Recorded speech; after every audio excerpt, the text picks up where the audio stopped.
வணக்கம். நான் கிராண்ட்மா பேசுகிறேன். இயற்கைக்கு மாறாக செயற்கை முறையில் நாம் எது செய்தாலும் அது ஆபத்தாகத்தான் முடியும். அதை பற்றி தான் இன்றைக்கி பேச போகிறேன். இப்பொழுது மழை வெள்ளத்தில் துபாய் தத்தளிக்கிறது. எப்பொழுதும் இல்லாத அளவிற்கு மழை பெய்து ஓய்ந்து இருக்கிறது. துபாயில் எப்பொழுதுமே திடீரென மழை பெய்யும். 5 நிமிடம் 10 நிமிடத்திலே மழை நின்றுடும். இயற்கையாக மழை அவ்வளவுதான் பெய்யும். ஆனால் செயற்கை முறையாக மனிதர்கள் செய்ததால் தான் இவ்வளவு மழைக்கு காரணம்னு சொல்கிறாங்க. என்றைக்குமே இயற்கையோடு மனிதன் போட்டி போட முடியாது.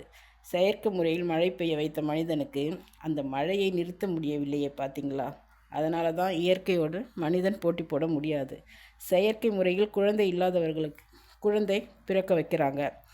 ஆனால் ஆண் குழந்தை தான் அல்லது பெண் குழந்தை தான் வேணும்னு நம்ம முடிவு பண்ண முடியாது. செயற்கை முறையாக அது சாத்தியமில்லை.